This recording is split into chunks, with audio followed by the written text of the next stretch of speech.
One drunken question at my Labor Day barbecue destroyed my marriage in front of 30 witnesses. My wife's best friend, slurring her words, asked when I was finally going to leave Melissa. The patio went silent. Then Jessica's eyes went wide. Wait, you don't know I'm Marcus Dalton, 37, and I thought I knew my wife. I didn't know anything. Until that Saturday in September, I had what most people would call a solid life. I ran Dalton Properties Development, a commercial real estate firm I'd built from nothing in Austin. I had a hill country home in Westlake Hills with a covered patio, custom outdoor kitchen, and stone fireplace. And I was married to Melissa Hartwell, my wife of 9 years. The barbecue was Melissa's idea. She loved showing off our home. About 30 people showed up that afternoon, mostly Melissa's colleagues from her corporate PR firm, along with my business partner Kyle Anderson and his wife Emma. Melissa's best friend Jessica Morgan arrived around 2, already 3 margaritas deep. Jessica worked as a real estate agent, divorced twice by 34, and said whatever popped into her head after drinking. I was manning the smoker when Jessica stumbled over, glass sloshing. The brisket had been going for 6 hours. I was checking the temperature when she leaned against the counter. Marcus, can I ask you something? Sure. Jessica, what's up? When are you finally going to leave her? My hand froze. Around us, conversations died like dominoes falling. Kyle went completely quiet. I'm sorry, Jessica took a long drink, oblivious to the tension. Melissa, when are you going to leave her? You've got to know by now, right? My heart pounded. Know what? Jessica. She blinked, her brain catching up. Her eyes widened. Oh, wait. She looked at the frozen faces. He doesn't know. Melissa appeared from inside carrying tortillas. She took one look at Jessica, at me, at the silent guests, and the tray slipped. Tortillas scattered across the stone. Jessica, Melissa said, voice sharp and panicked. What did you say, I asked, when Marcus was going to leave you? I figured after everything with Damien, he'd have already shut up, Melissa hissed, face white. Shut up right now. Damien? The name hit me like a punch. Damien Cross, her colleague at the PR firm, the creative strategy director she mentioned constantly. Kyle stepped forward, hand on my shoulder. Marcus, maybe we should talk inside. But I couldn't move. I stared at my wife, at the guilt radiating from her. How long, I asked quietly. Melissa's eyes filled with tears. Marcus, please. Not here. How long have you been sleeping with Damien? Gasps rippled through the guests. Someone's phone clattered to stone. Emma grabbed Kyle's arm. 8 months, Jessica replied. Since the New Year's party at her office. That night you stayed home for the Henderson closing. Melissa said you were too focused on developments to notice. Melissa turned on Jessica with fury. I told you that in confidence. Yeah. Well, Jessica shot back. You also said you'd leave Marcus months ago. But you keep staying because you like his money in this house he designed. I felt like I was watching this happen to someone else. Floating above my body. Watching Marcus Dalton's life implode in front of 30 witnesses. Is that true, I asked. Voice steady. You're staying with me for my money? Melissa said desperately. Marcus, it's more complicated. Uncomplicated. Right now, in front of everyone. Melissa looked around. Some looked shocked. Others uncomfortable. A few looked like they'd known all along. I didn't mean for it to happen. Damien and I connected. He understands me in ways that I don't. I finished. Got it. 8 months. 240 days of lying. I never wanted to hurt you, Melissa said through tears. I was trying to figure out how to tell you, but you weren't going to leave. I interrupted. According to Jessica, you'd keep the affair while enjoying the house I designed and the lifestyle my business provides. Kyle squeezed my shoulder. Maybe everyone should head out. Give you privacy.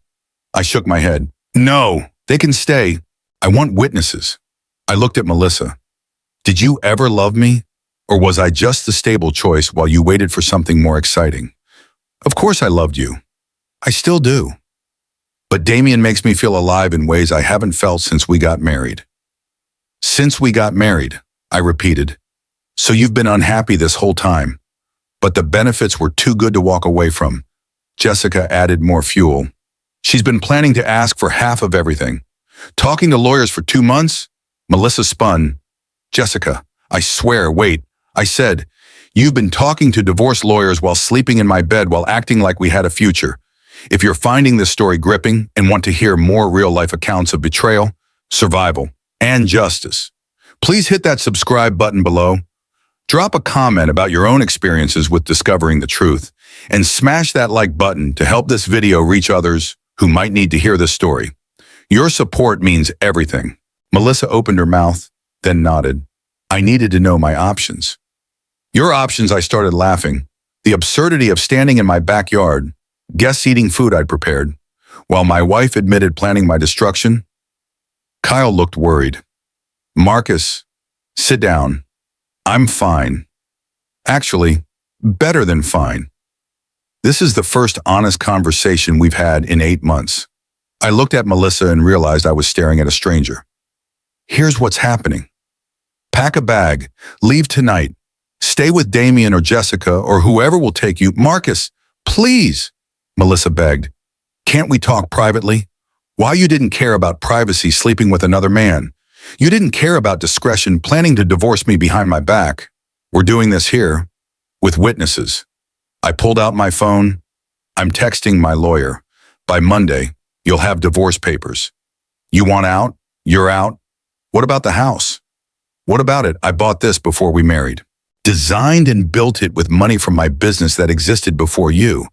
This house stays mine. Color drained from her face. But I've lived here 9 years, and you've been cheating 8 months while planning to take half of everything I built. Forgive me if I'm not feeling generous. Emma stepped forward. Melissa, call someone to pick you up. I'll call Damien, Jessica offered. Perfect, I said. Call the man she's been having an affair with. Let him deal with this. Melissa looked around, hoping for sympathy. Most avoided eye contact. Women whispered, reinterpreting every past interaction. I'm going inside to pack, Melissa said. But this isn't over. Yes, I replied, it is. The only conversations we're having will be through lawyers. After Melissa disappeared into the house, an awkward silence settled over the patio. Then Kyle cleared his throat. So, should I take over the brisket? It's looking pretty charred. Something about his comment broke the tension. A few people laughed nervously. Someone turned the music back on. Slowly, conversations resumed, though everyone was clearly talking about what just happened. I sat heavily on one of the cedar chairs. Emma appeared with a Shiner Bock and pressed it into my hands. How are you doing?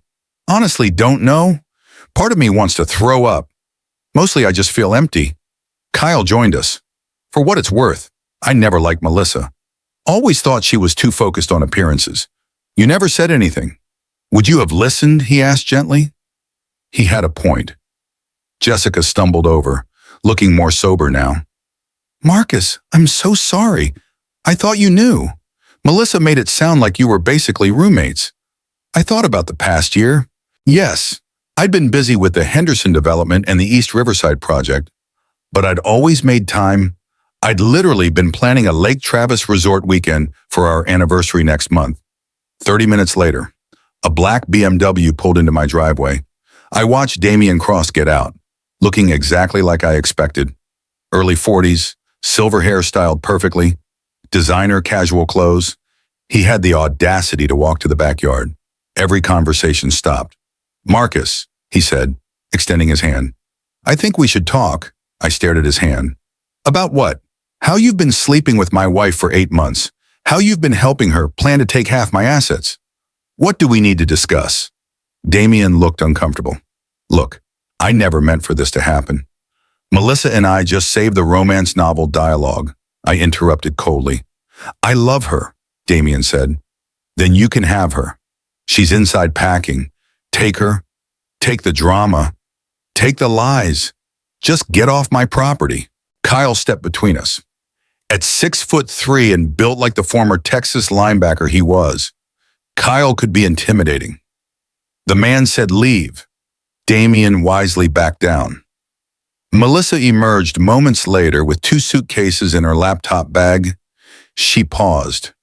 Marcus, I really am sorry. I never wanted it to end like this.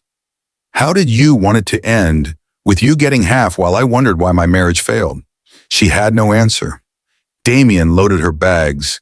I watched my wife of 9 years drive away with another man, surrounded by 30 witnesses. After they left, the party broke up quickly. Soon it was just Kyle, Emma, and me surrounded by the debris of what was supposed to be a fun afternoon. After they left, I sat in my backyard until sunset. I thought about 9 years, the proposal, the wedding, the house renovations. How much had been real? My phone buzzed. Unknown number. A photo of Melissa and Damien at what looked like his downtown apartment, wine glasses in hand, cozy on his couch. Thought you should see this. They're not even hiding anymore. Jessica. I deleted it. The truth was already witnessed by 30 people. Monday morning, I called Catherine Winters. She was known in Austin legal circles as the Shark and Pearls. Her office was on Congress Avenue. Tell me everything. Catherine said, I laid out the whole story. The barbecue, Jessica's revelation, Melissa's admission, the lawyer consultations while planning to take half. Catherine took notes, expression darkening. First good news, the house is yours. Premarital property, renovated with your separate business funds. She has no claim. And the bad news, she can go after business growth during the marriage. Depending how much Dalton Properties grew, she might be entitled to a portion. My stomach sank. How much hard to say without financials. But here's what I need. Every piece of evidence of her affair. Texas is no fault, but infidelity impacts asset division, especially if we prove intent to defraud you. Jessica sent me a photo. I said, and we have 30 witnesses. Catherine smiled for the first time. That's a start. Get me a list of everyone at that party. I'll need statements from willing testifiers. Over the next few weeks, I learned things about my marriage that made me question my own judgment. Kyle and Emma admitted they'd suspected something for months based on Melissa's behavior at social events. My business accountant mentioned Melissa had called twice in the past month, asking detailed questions about Dalton Properties financials. Even my sister Lily in Dallas admitted she'd never trusted Melissa but didn't want to interfere. Why didn't anyone tell me I asked Kyle over beers at his house? Would you have believed us? You were head over heels for her. You saw what you wanted to see. He was right. I'd been so focused on building our future that I'd missed the signs Melissa had already checked out of our present. The divorce papers were served to Melissa at Damien's high-rise apartment downtown. According to my private investigator, that's where she'd been living since the barbecue. The PI also discovered interesting information. Melissa's response to the divorce papers was predictable. She wanted half of everything. The house, my business, retirement accounts, even my truck. Her lawyer, Angela Bradford, sent threatening letters about how Melissa had contributed to my success through emotional support and household management. Emotional support. I laughed bitterly showing Catherine the letters. She was sleeping with another man for 8 months. Won't hold up in court, Catherine assured me, especially with the evidence we're gathering. The evidence kept piling up. Emma, who was friends with several women from Melissa's PR firm, learned the affair with Damien was common knowledge at their office. Multiple co-workers were willing to testify that Melissa had openly discussed her plans to divorce me while maximizing her financial payout. Even better. Lauren Montgomery reached out after somehow getting my number. She was filing her own divorce and wanted to compare notes about our cheating spouses. He's done this before. Lauren told me during a phone call, at least 2 other affairs I know about. He gets bored, finds someone new and exciting, promises them the world. Then when reality sets in, he moves on to the next one. Melissa has no idea what she's gotten herself into.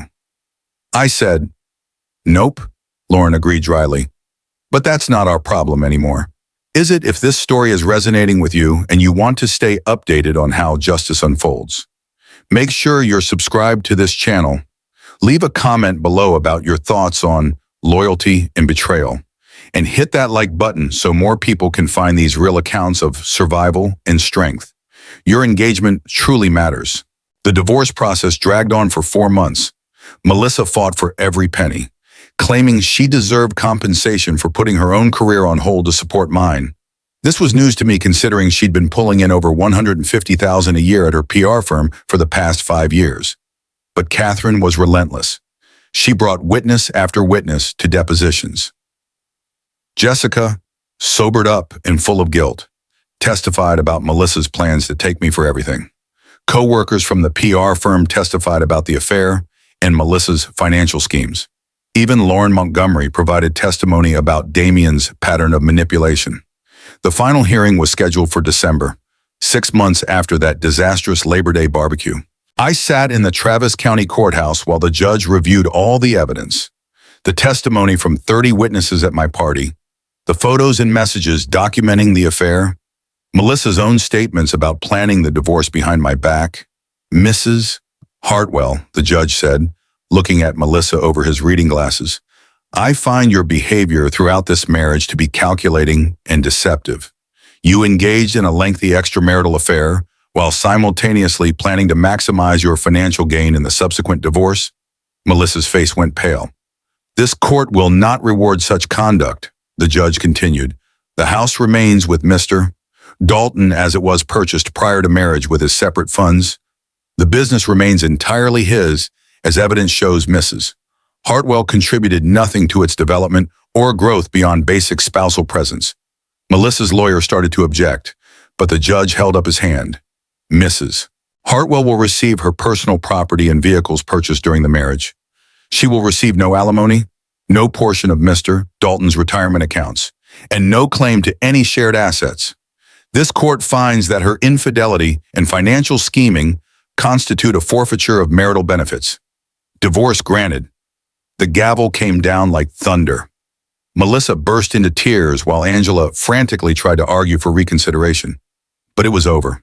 The judge had seen through every manipulation and given me exactly what Catherine had promised, everything that was rightfully mine. Outside the courthouse, Melissa tried to approach me one last time. Marcus, please, she said, mascara running down her face. I have nothing. How am I supposed to live? That's not my problem anymore, I said simply. You made your choices. You can live with them? But Damien, she started, then stopped. Let me guess. He decided you weren't worth the trouble once you didn't come with half my money. Her expression told me I was right. Damien had moved on the moment Melissa became a financial liability instead of an asset. That's not fair, she whispered. No, I agreed. What's not fair is lying to your husband for 8 months. What's not fair is planning to destroy his life while pretending to love him. What's not fair is making me look like a fool in front of 30 people at my own barbecue. But life isn't fair. Melissa, you taught me that. I walked away and didn't look back. 6 months after the divorce was finalized, I sold the Westlake Hills house. Too many memories. Too much pain attached to those walls I'd carefully designed. I bought a modern condo in the Rainey Street district, closer to my downtown office. Something that was just mine, without any ghosts of a failed marriage haunting the hallways. My business continued to thrive. Kyle became a full partner officially, and we landed a major city development contract for the East Riverside corridor. The story of my disastrous barbecue had spread through the Austin business community, and surprisingly, it generated sympathy instead of mockery. Several other developers reached out to share their own stories of betrayal and offered support. It created an unexpected network of people who understood what I'd been through. I even started dating again, though cautiously. My first date was with an engineer named Harper Anderson who worked for the city planning department. She was smart, funny, and most importantly, honest. We met at a coffee shop downtown, and within the first 10 minutes, I knew she was different.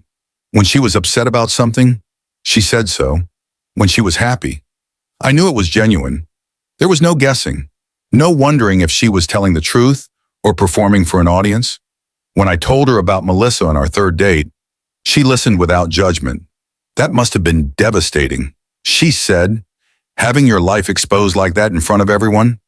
Honestly, I replied, in a weird way, I'm grateful it happened publicly. If Jessica hadn't gotten drunk and spilled everything, I might have spent years wondering what went wrong. At least this way, I knew exactly where I stood. That's a healthy perspective, Harper said. Not everyone could see it that way. As for Melissa, I heard through mutual friends that she'd moved to California to start over. Damien had indeed dumped her once the divorce was finalized, and she'd burned too many bridges in Austin to stay. The irony wasn't lost on me. She'd planned to take half of everything and ended up with nothing. Not even the relationship she'd sacrificed her marriage for. Jessica, racked with guilt over destroying her best friend's marriage, had tried to maintain the friendship, but Melissa blamed her for everything and cut her off completely. A year after the barbecue, Jessica reached out. I didn't expect to hear from her. After that night, after the patio went silent and my marriage blew apart in front of 30 witnesses, Jessica disappeared from my life. She stopped texting. She stopped liking my posts. She stopped coming to events, even the ones where Melissa wasn't around. I didn't blame her. She dropped the truth like a live grenade at a party full of people, and the shrapnel hit everyone. But then, one Wednesday morning, I got a text. "Hey, Marcus, can we talk coffee sometime?" I stared at that message for a long time. I was sitting in my new condo on Rainey Street, sipping my first cup of the day, looking out at the skyline, the glass towers, the construction cranes, the Colorado River winding through downtown. All of it felt different now, cleaner. I'd sold the Westlake Hills house 6 months earlier. Couldn't stay there. Every corner of that place reminded me of Melissa. The patio where she hosted those barbecues, the kitchen where she'd stand with a glass of wine, laughing with Jessica and Emma and whoever else was around, the bedroom where she'd lie next to me for years, never once letting on that she was planning an exit with another man. I didn't want to carry that weight anymore. So I sold it, took the equity, and bought a smaller place closer to my office. Kyle had become a full partner by then. We'd expanded the business, added a third partner and 6 new employees. We landed a major contract on the East Riverside Corridor, a mixed-use development that would define the next phase of Austin's growth. Things were moving forward. I was moving forward. But Jessica's text stopped me cold. "Yeah, let's talk. South Congress Saturday morning." She replied almost immediately. "Perfect. Thank you." Saturday came. I walked into a coffee shop on South Congress, one of those laid-back spots with mismatched furniture, local art on the walls, and the smell of fresh espresso hanging in the air. Jessica was already there, sitting at a corner table with her hands wrapped around a mug. She looked older, tired, like she'd been carrying something heavy for a long time. "Hey," she said when I sat down. "Hey." There was an awkward pause. Then she said, "I've been wanting to do this for a year.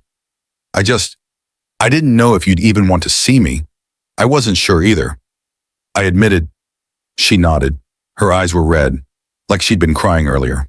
I was drunk and stupid that night. I thought I don't know what I thought. I thought you deserved to know the truth. But I didn't think about how it would come out. I didn't think about the 30 people standing there.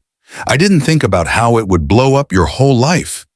I leaned back in my chair, took a breath. "You did help, Jessica." She blinked. "What you did help? I wish it came out differently, but I'm glad it came out. Thank you." She stared at me like I'd just spoken a foreign language. "You're thanking me for destroying your marriage. I'm thanking you for showing me the truth about my marriage." I said, "Melissa destroyed it months before? You just made it impossible for her to keep lying." Jessica's face crumpled. She covered her mouth with one hand, and for a moment I thought she was going to break down. But she held it together. Barely. "She blames me," Jessica said quietly. "Melissa, after the divorce, she called me, screamed at me, said I ruined her life, said I humiliated her in front of everyone, said it was all my fault. It wasn't. I know. But," she trailed off, shaking her head. "I lost my best friend, and I know she was lying to you, and I know she was wrong, but it still hurts." I didn't know what to say to that, so I just listened. "I keep thinking about that night," Jessica continued. "The way everyone looked at you, the way Melissa looked at you, the way Damien showed up like he had some kind of claim on your life. And I keep wondering if I should have just kept my mouth shut. Maybe you would have figured it out on your own. Maybe it wouldn't have been so public." "Maybe," I said, "but probably not. Melissa was good at hiding things. And if you hadn't said anything, I might have spent another year or 2, or 5 living a lie. I might have signed that anniversary trip she wanted. I might have stayed in that house thinking we were building something real while she was planning an exit strategy with Damien. Jessica looked down at her coffee. So you really don't hate me. I don't hate you. I said, I'm grateful. She finally met my eyes. How are you doing, really? I thought about it. How was I doing? I'm better. I said, it's been 2 years since the barbecue, a year since the divorce was finalized. I'm in a new place. The business is growing. I've got a good team around me. Kyle's been solid through all of this. Emma, too. And I'm seeing someone. Jessica's eyebrows went up. Yeah. Her name's Harper. She's an interior designer. We met at a networking event a few months ago. It's still new, but it's honest. That's what I care about now. Honesty. Jessica smiled for the first time since I'd sat down. I'm glad. You deserve that. So do you, I said. Don't carry what Melissa did. You told the truth. That's all. She nodded slowly, like she was trying to believe it. Thanks. Marcus, we talked for another hour about life, about Austin, about what happens when the people you trust let you down. It wasn't the easiest conversation I'd ever had, but it was real. And when I left that coffee shop, I felt lighter. 2 years after the barbecue, I stood in the middle of a Home Depot on Lamar Boulevard, staring at barbecue grills. It was a Saturday afternoon. Harper was next to me, holding a list of things we needed for the condo paint samples, new cabinet hardware, a couple of outdoor chairs for the balcony. But I'd stopped in the grilling section, and I couldn't move. You okay? Harper asked. Yeah, I said, just thinking. She followed my gaze to the rows of stainless steel and black enamel. You thinking about getting one, maybe? I hadn't hosted a barbecue since that night. Hadn't wanted to. The whole idea felt tainted. But standing there, looking at those grills, I realized something that night wasn't about the barbecue. It was about the lie. And the lie was gone now. Harper squeezed my hand. If you want to start grilling again, you should. You can't let one bad night ruin something you love. I looked at her. She had this way of cutting through the noise, of seeing what mattered. That's what I loved about her. No games, no hidden agendas, just honesty. You're right, I said. We bought a grill that day. Not a massive smoker like the one I'd had in Westlake Hills, but something smaller, simpler, something that fit the life I was building now. Looking back, sometimes the worst thing that happens to you is the best thing that could have happened. That barbecue was the worst night of my life. Public humiliation. 30 witnesses. My wife's affair exposed in front of everyone I knew. The collapse of a 9-year marriage in the span of 5 minutes. But it was also the night I stopped living a lie. Because of that night, I learned the truth. Because of that night, I had the evidence I needed to protect my assets in court. Because of that night, I walked away from a marriage that was already dead, instead of wasting more years trying to save something that couldn't be saved. Catherine Winters told me once, during the divorce proceedings, that the people who suffer the most in family law are the ones who never see it coming, the ones who get blindsided, who don't have witnesses, who don't have evidence. I had all of that, and I had it because Jessica couldn't keep quiet. I'll always be grateful for that. The business kept growing. Kyle and I brought on a third partner, someone with connections in the commercial real estate world, and we hired 6 new employees. We landed a contract with the city for a mixed-use development in the Muller District, one of the biggest projects we'd ever tackled. Dalton Properties wasn't just surviving, it was thriving. Harper and I kept seeing each other, slowly, carefully.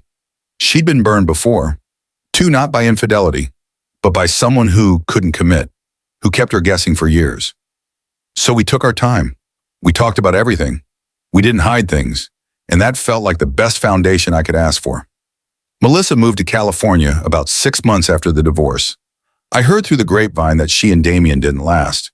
Apparently, he wanted the affair, but not the commitment. She tried to rebuild her PR business out there, but word travels fast in professional circles. People knew what she'd done. They knew she'd schemed, lied, planned a divorce behind her husband's back while sleeping with someone else. Trust is everything in PR, and she didn't have it anymore. I didn't take any pleasure in that. But I didn't feel sorry for her, either. Jessica and I stayed in touch, not regularly, but enough. She sent me a text every few months, checking in. I did the same. She'd moved on, to new job, new circle of friends. The guilt she carried started to lift. She realized she'd done the right thing, even if it hurt. If I could go back and tell myself one thing on that Labor Day weekend, it would be this: trust your gut. I knew something was off. I knew Melissa was distant. I knew she was spending more time with Damien than seemed normal. But I ignored it. I told myself I was being paranoid. I told myself she loved me. I told myself marriage was supposed to be hard sometimes. I was wrong. The truth is, your instincts know before your mind catches up. And when someone shows you who they are through their actions, through their choices, through the way they treat you, believe them. Jessica's drunken question saved me. It forced the truth into the open. It gave me the legal protection I needed. It gave me the community support I needed.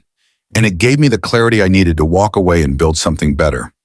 2 years later, I'm standing on my balcony in Rainy Street, watching the sunset over the Austin skyline. Harper's inside, making dinner. Kyle just texted me about a new contract proposal. My life is full again.